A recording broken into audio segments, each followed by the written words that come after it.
Time. And now for our 360 round, we're taking a look at General Motors off the back of its latest earnings. And of course, we have to have the conversation about tariffs as it relates to the auto industry. For that, I want to bring in our panel. We've got Karl Brauer, executive analyst, iSeeCars.com, and Garrett Nelson, senior equity analyst and VP at CFRA Research. Thank you both for joining us today. Karl, I want to start out with you in terms of some of your takeaways from the numbers today. They beat on the top and bottom line. We expect that going forward. You said the Q1 numbers are going to look good for GM because they're based on pre-tariff costs and pull forward effects on tariffs had on sales. Is that essentially still your view, Karl? Yeah, I believe that's exactly what happened. They were able to maximize first quarter pretty well. I know they had some problems down in Mexico with one of their plants, but generally speaking, they sold a lot of vehicles and they didn't have a lot of unexpected or unknown cost incursions that both of which they're looking at going forward with much less certainty, both sales and costs. And then, Garrett, I want to ask you, what stood out? Adjusted EPS 278, revenue top 44 billion. Again, this is the trailing quarter. You've got a hold rating on GM. What were your takeaways first from these results, Garrett? Sure. Our takeaway, it was another solid quarter for GM, as Karl mentioned. It was pre-tariff, though. The big tariffs kicked in April 2nd. GM has significant production in both Mexico and Canada. So, they've suspended their guidance for now, and I think it remains to be seen whether they put out revised guidance on Thursday when their call is now. They postponed the conference call by 2 days.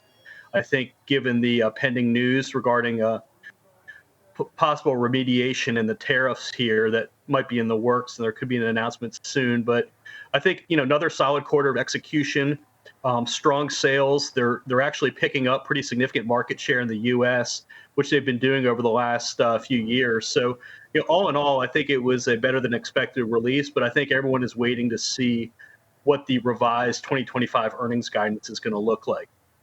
If there is any given, you make a great point about that, Garrett. So, Karl, look, to Garrett's point, the CFO said, quote, "We believe the future impacts of tariffs could be significant, so we are reassessing our guidance and look forward to sharing more when we have greater clarity." We may get some clarity soon because the Trump administration has had some talks about softening the impact of these auto tariffs. Karl, I'm curious to know what your overall outlook is for the auto industry. It's so hard to predict right now for all the reasons that we've been talking about. We really need to kind of finalize what the long-term set tariffs are going to be. And until that happens, it's almost impossible to have any kind of confident outlook for how each company is going to do, how each product's going to do, and what 2025 and beyond is going to look like. And I think Trump knows this. I think the administration knows this. So there's an effort to get there and to finalize these things. He's business savvy enough to know that you can't have complete disruption and unknowns at this level and operate effectively as any kind of company. And car companies, they have such a long time horizon. Product planning and supplier bases and distribution, everything is based on long-term planning. And I don't know how any of them can do any of that right now. Speaking of the Trump administration, President Trump set to be in Michigan today. Garrett, what are you looking to hear anything as it relates to tariffs or in particular the plans to shore up manufacturing and bring back more of the production to the U.S.?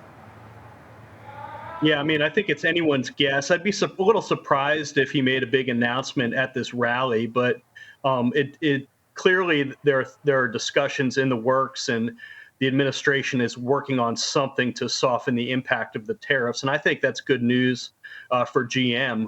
The shares have been hit very hard, ever since all this tariff talk started a few months ago. And so I think as investors gain a little more comfort as far as the 2025 earnings, what those look like for GM, I think you have a strong possibility of a relief rally here.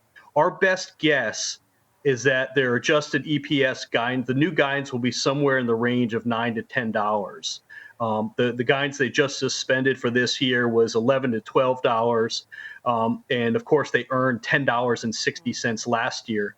So it'd be a pretty modest decline from what they earned last year. But their CFO this morning said that they continue to believe they can offset 30 to 50% of the impact of the North American tariff. So I don't think it's actually going to be as bad as some investors are fearing.